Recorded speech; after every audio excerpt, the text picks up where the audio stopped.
Welcome to the latest concert in our Sound On Global series. It's a new spin-off to our popular music series featuring instrumental artists across all genres, from classical to jazz to everything in between. This afternoon is a perfect example.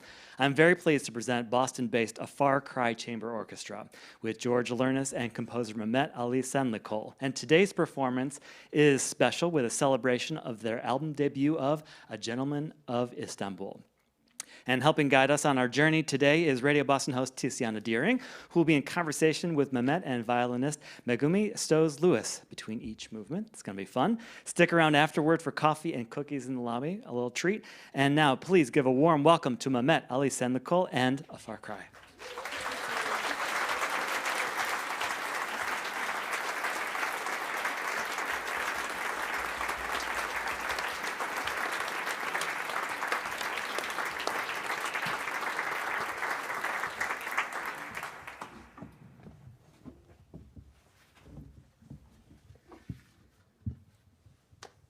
Are you going to take us on a journey?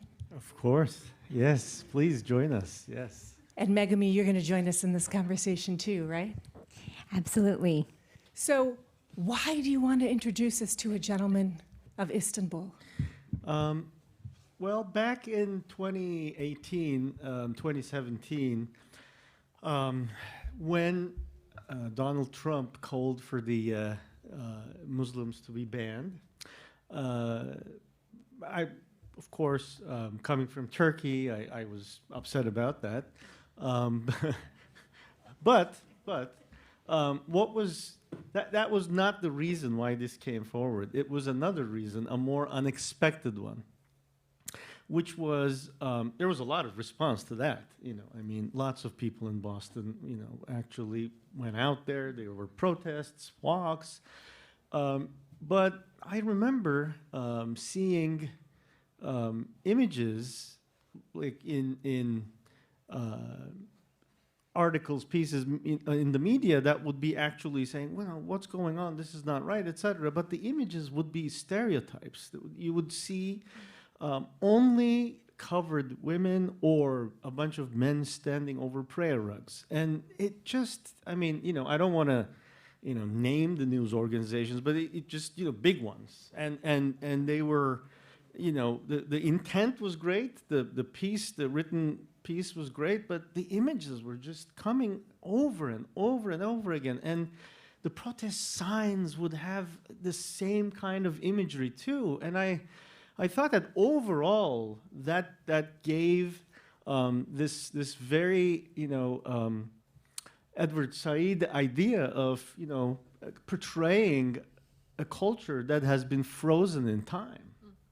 And so that really bothered me because, first of all, the geography, the Islamic geography, the culture of Islam is huge, really varied, and it includes secular Muslims and Sufis, and so when you think of culture from that greater perspective, it's not just putting a picture of a mosque, and that's hugely unfair. So I thought, wait a second, I think I have a way to challenge this as a composer, because I thought, what can I do as a composer, as a musician? But then I was thinking, and I was reminded of Evliya Çelebi, this 17th-century traveler, and his world is the most cosmopolitan that I know.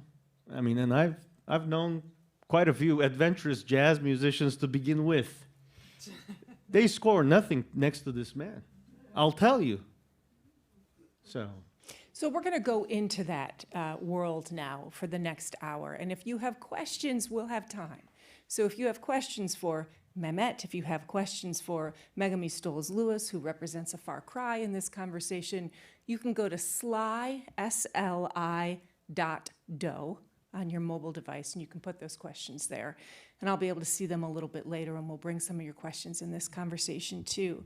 And I'm going to have you, it's interesting you talked about time, because we're going to talk a little bit about this first movement. I'm going to have you set it up, And then Megami, I'm going to have you talk a little bit about it too. And we're going to put some clocks up in the background, a few images that you brought, because this is clocks and bells. Right. This is clocks and bells. So I picked, in order to portray, Evliya Çelebi, first of all, he wrote possibly the longest travelogue ever. And it's 10 volumes. And I came to be acquainted with it because of a lot of the research that I was doing for my first book initially in 2010. And as I was, going through these volumes, I've seen how he would become an entertainer in one paragraph and then a scientist in the next paragraph. I'm not even turning a page yet. And I was, I would see suddenly he become a poet, a singer poet, and then a film director. And so which is something in the 17th century, by the way. right. And so the first one is I thought, okay, let me pick some aspects of his world, of his different roles that he takes on. And the first one I thought was the scientist, the scientific side. And do we have those clock images, Adam, to put up on in the background, those slides? There we go. So these are from early 17th century. When Evliya Çelebi went to Germany and Vienna, he actually, in a passage, he describes all of these automated clocks. These are all fully automatic. Like everything, the eyes, the hands, everything move. And he describes them in great detail. He says, they're capable of doing this, that. And then he also talks about the bell towers and the bells in Vienna. And this is him being a great observer. He provides. By the way, when you first read it, of course, I thought he was exaggerating. I didn't realize that there would be, that kind of technology at that point in time. What do you know? In fact, he wasn't, because there are other parts when he does. Yeah. He really does. Yeah. But in this case, he was actually being more or less quite accurate. So now, Megumi, help us listen for this. As a musician, as we prepare to listen, help us listen for this. Well, in this first movement, Mehmet uses the sound of the strings, I think, but we're so lucky to play with George. He's, he holds us all together. Hi, George. Especially with the clocks and bells movement. So I think you'll hear both kind of, there's an element of keeping time and rhythm, but also all these little motions, that you can't see in the still photographs, but you'll hear in the music. Shall we? Sure. Actually, could you put up the album cover? Oh, we missed that. Well, I want everyone to see our image of Evliya Çelebi portrayed with water marbling, which is one of the Islamic arts that has especially been centered in Istanbul. So this is the cover of the album. But Thank you.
Let's bring up that picture of the red sky.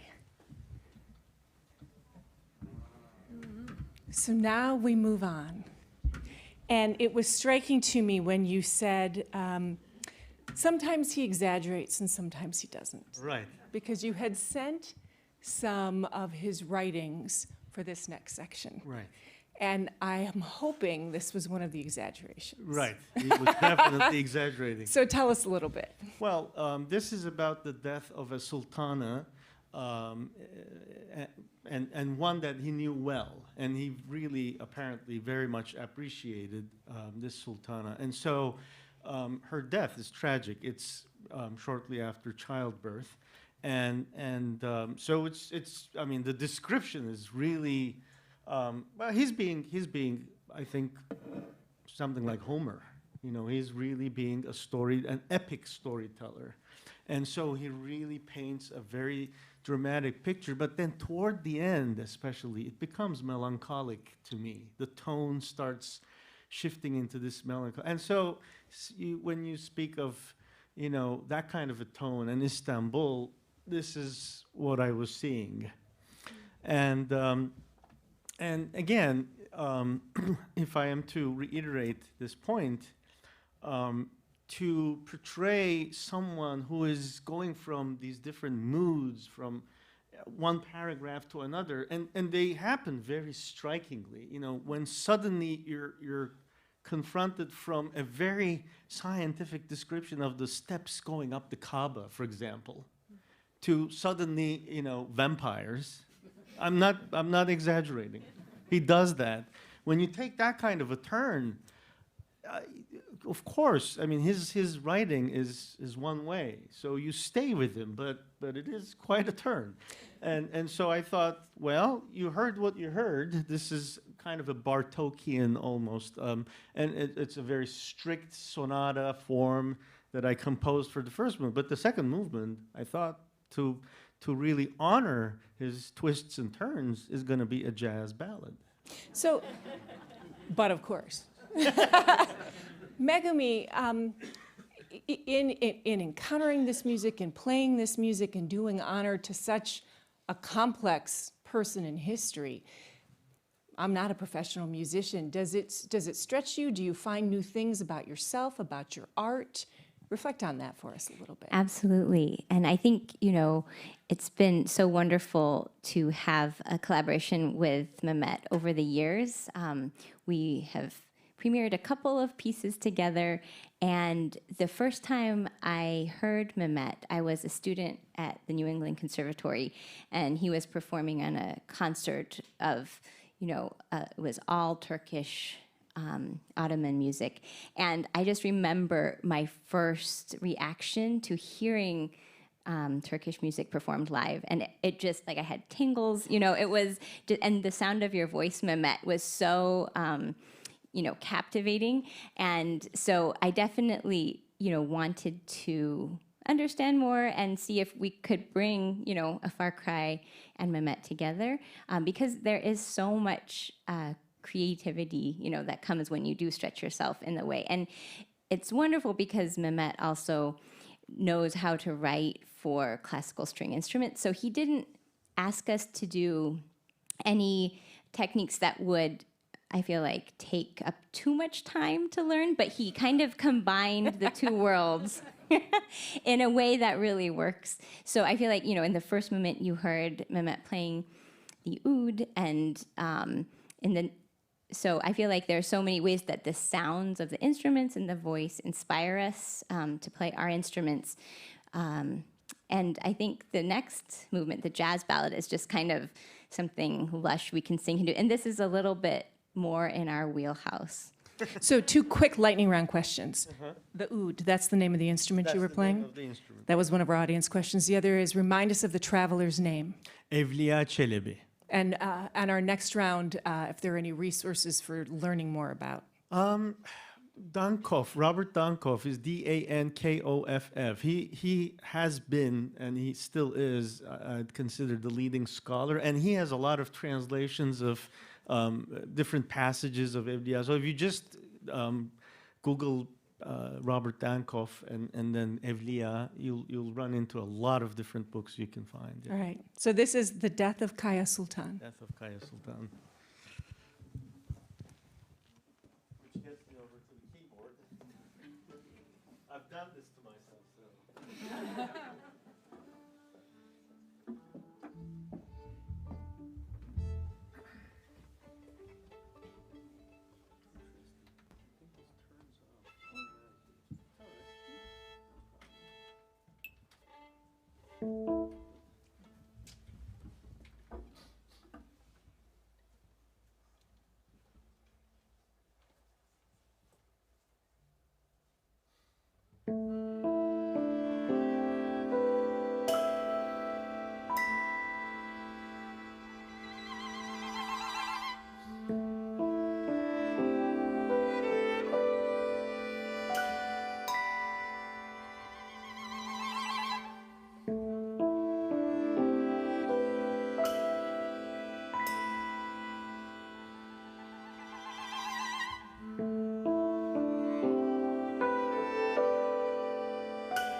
So not to be left out, after the vampires, we go to rhinoceros and cannibalism next.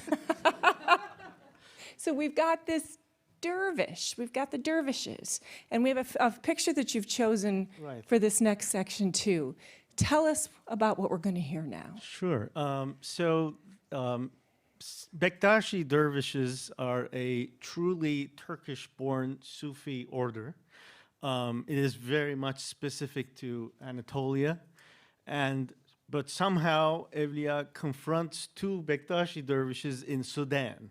So this is where he may be, he may be the entertainer, the future filmmaker, and so it looks like it. I mean, because he gets into this story that, again, you got to imagine, here I am flipping pages, looking for things for my research, and then, and at one point I started reading this part, and he starts describing these two dervishes that come up to him, and one of them is riding a rhinoceros, the other one some sort of a mule but has two horns next to his head, and then turns out this story is fascinating, and it is very entertaining, I must say.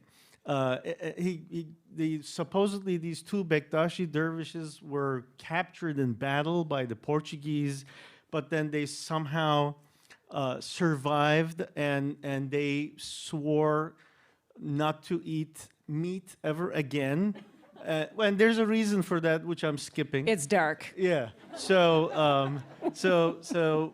they swore not to eat meat ever again.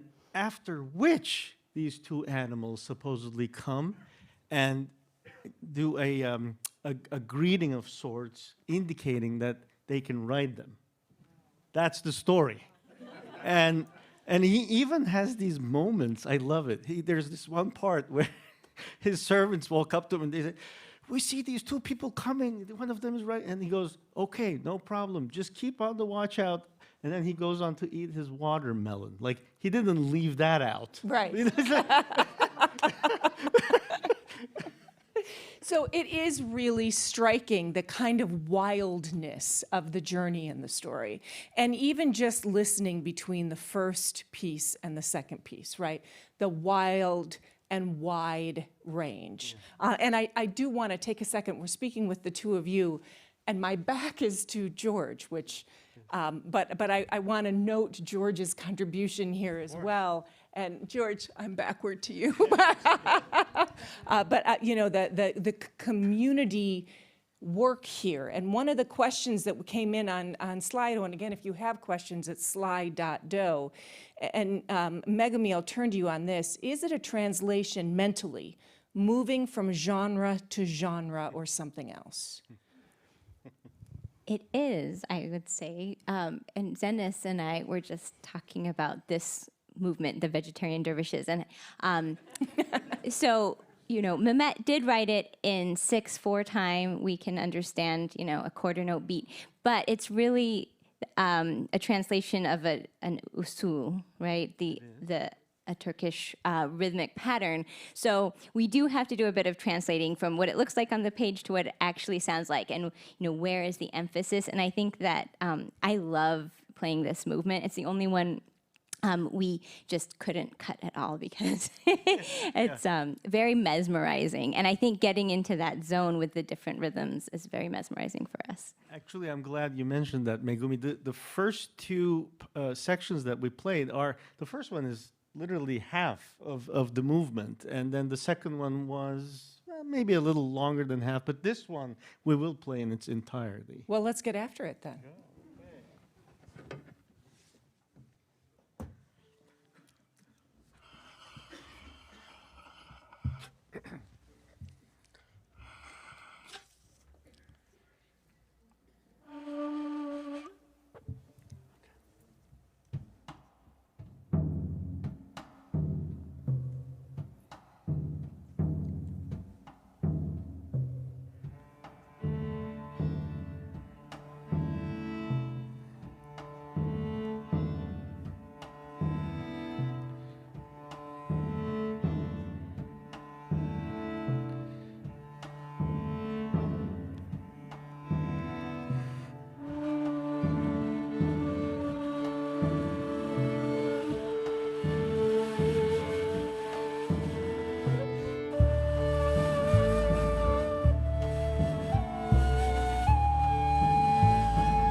I know someone will want to know, what were you playing there? What Oh, was the yes. instrument? That's right. So that's the ney. It's the actually a kind of a significant reed flute for Turkey, especially because it has become the emblem of the so-called whirling dervishes, the Mevlevi dervishes. So even though these were Bektashi dervishes, in order to kind of capture that, I don't know, mysterious mood, I thought the ney would float nicely on top of the strings. So let's bring up the first of our last couple of images now. Tell us. Okay. That's actually historical statues of Alexander the Great portraying him with two horns. There are coins from that period, so there is something. I mean, if you look into the history of it, there are some theories as to why, and there may be a connection with a certain Egyptian god, etc. But the point is, there were these kinds of images of Alexander the Great. So Evliya, when he becomes a historian, he actually talks about this Islamic perspective of Alexander the Great. And actually, since, I went through his travelogue quite a few times, it was interesting to me how many times Alexander the Great came up. Makes sense. I mean, it's that geography, and there are lots of bridges, castles, cities named after him. So,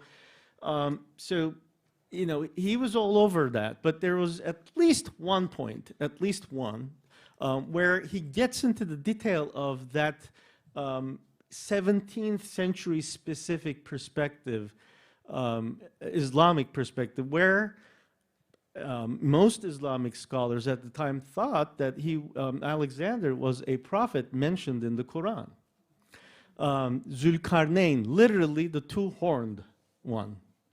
And so and he argues for it. He in that passage, he says, according to this historian, this is what they convey, this one and this one, they're in full agreement.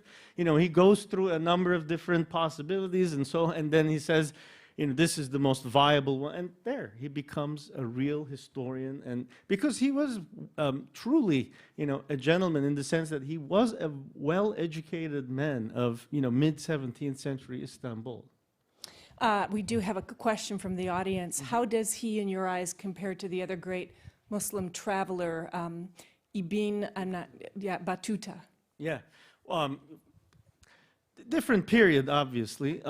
I think they're probably close, and they, resemble themselves in terms of their intellectual, capacity in many ways. But Evliya is more adventurous. I mean, like I said, his travelogue is just way too colorful. I mean, and he doesn't shy away from being such. In fact, he's fully owning to those different personas that he thinks that that's what a travelogue should be.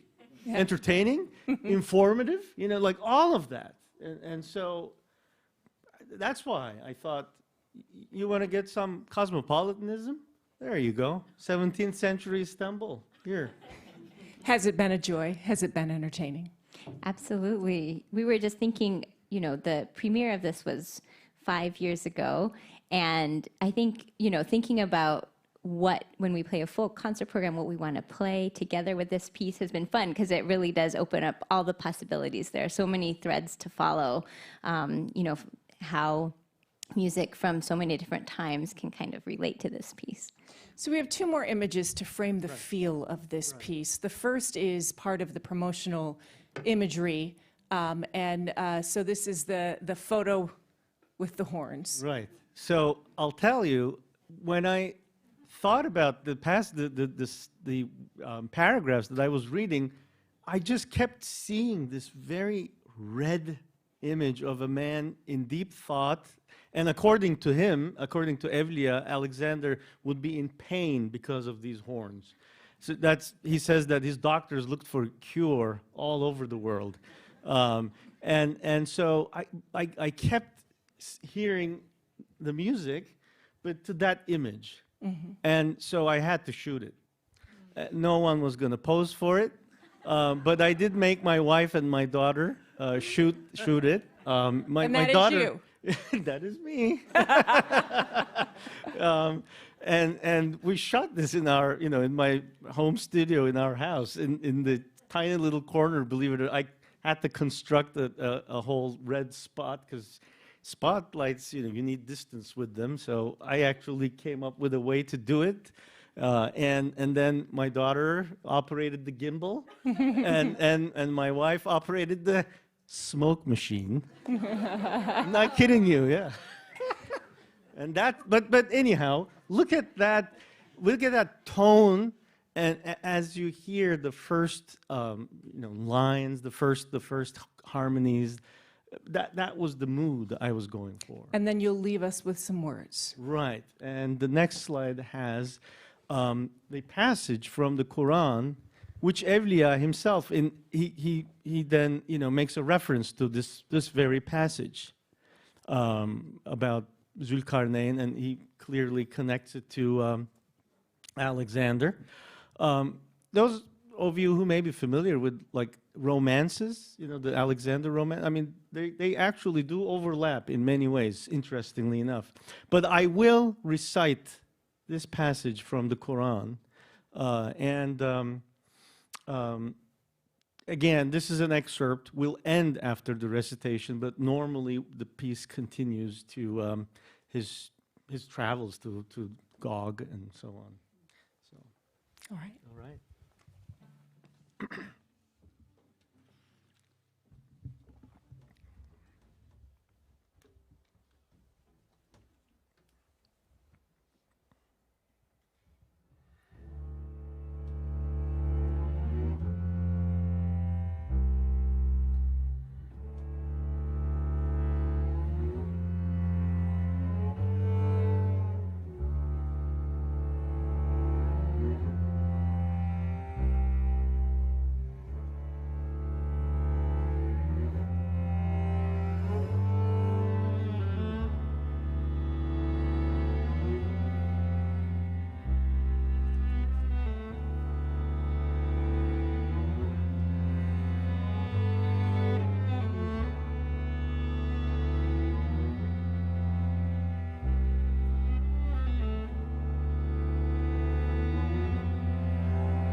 أعوذ بالله من الشيطان الرجيم بسم الله الرحمن الرحيم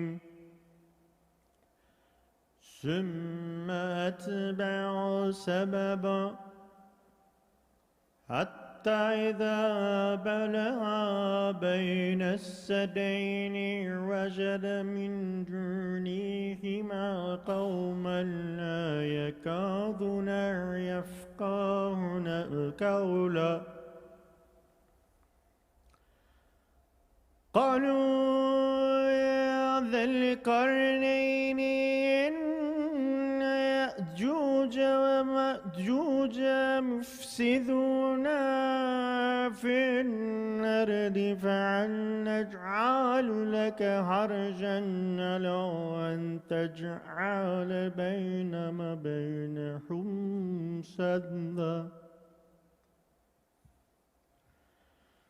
قال ما مكني فيه ربي خير فاعينوني بقوة نجعل بينكم وبينهم ردما أتوني زبر الحديد حتى إذا سوى بين السفرين قال انفروا حتى إذا جعله نارا قال أعطوني أفرغ عليه قدرا فما استطاعوا أن يظهروه وما استطاعوا له نقبا صدق الله العظيم.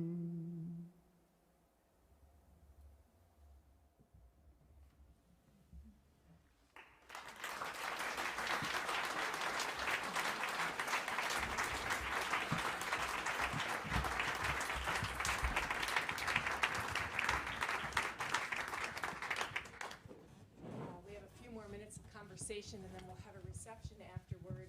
One of the questions from the audience: when you first conceived of this project, did you have a sense of how it would end musically, and was a far cry a factor in how the music was composed?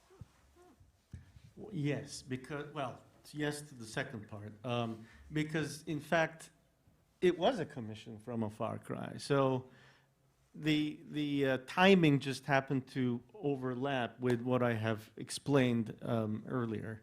So it was a commission from a far cry. So string orchestra was obviously front and center, but I was looking for a way, you know, or ways to capture Evliya and make a statement that was, in fact, I know is going to be difficult for some.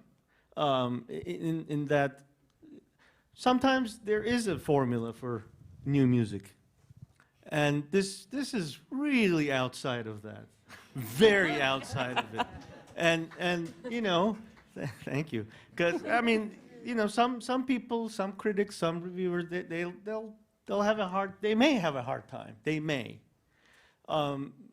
because it is very adventurous, but I know that in terms of the statement itself, and now this is going back to the first part of the question, I am a composer who designs things, you know, in advance before I put down any notes on the paper, and so the overall structure of this, I mean, it is entitled a symphony for strings, percussion, tenor, oud, and ney, and piano, I think.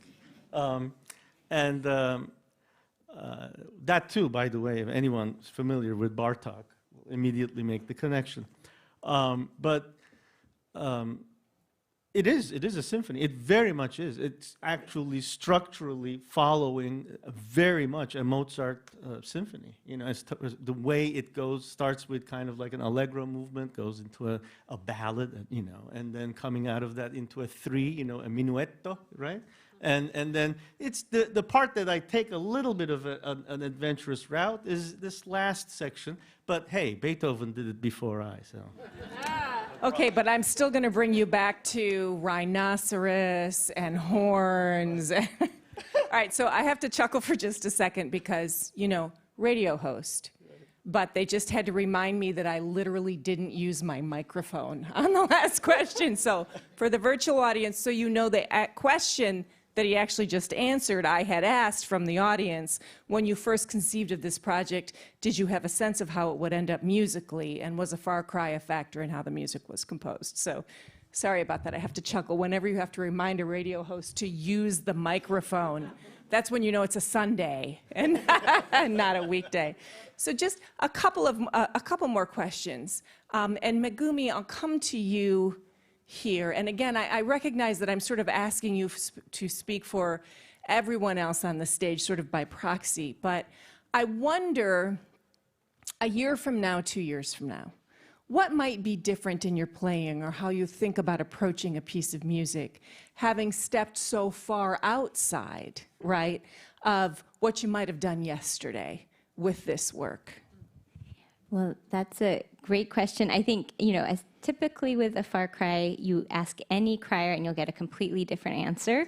We're all very opinionated, and but I think, I think for sure, the rhythmic sense, you know, being so out of a normal Western time signature, I think it really, you know, forces us to be more flexible, to feel the connections between beats in different ways, to feel it's not just sort of 1, 2, 3, 4, but there are so many permutations of strong beat, weak beat, and the kind of motion you can create using that, I think, makes us much more interesting and flexible players. And I think, you know, performing with different soloists and different instruments, always, I think we kind of absorb those sounds into our palette of, you know, what colors we can imagine and therefore create on our instruments that we've played, you know, for decades. But it's just, to have so much more color possibility that we've now experienced together is wonderful.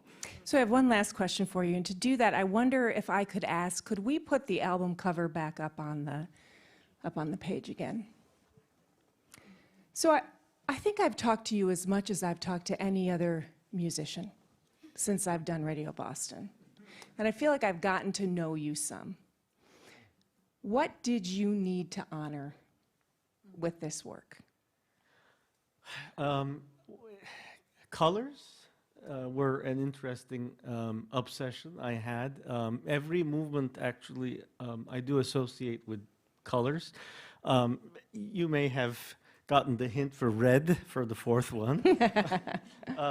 The third one, green, not so much because of the music, but that's more so because of the fact that a lot of Islamic clothing and so on will have that color, and so the image of the dervish was also kind of heavily. Can we bring it back up? Yeah, there is definitely tones of you know, greenish tones, I'd say, and so yellow for the first one, and then purple. You know, kind of purple for the second one. And so if you look at this, when I was working with the designer, I actually really wanted those colors to find their way into this water marbling. And the idea of Ebru, water marbling, to really be in the center was brilliant. It wasn't necessarily my idea.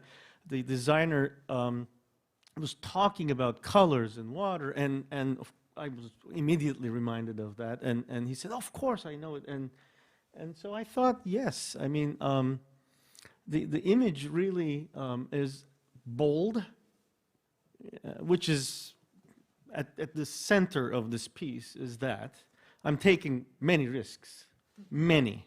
I mean, the fact that I put down my oud and go to my ney and then sing, that you know, sometimes, you know, especially as you get older, can, you know, yeah, I mean, it's tricky. It's tricky,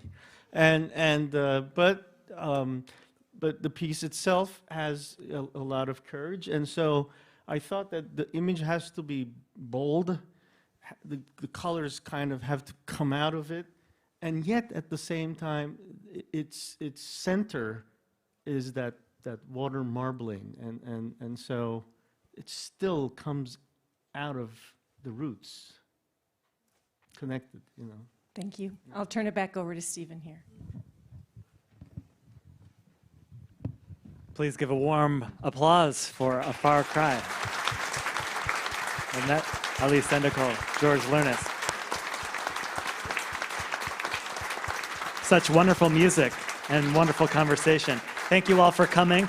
Coming up next at WBUR CitySpace, please join us for our next curated cuisine, Brewed in Mass, a conversation about the brewing industry here in Massachusetts and all things beer with Tiziana Dearing.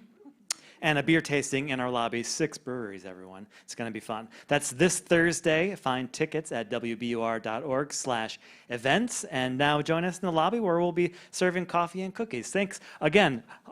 A Far Cry. Mehmet.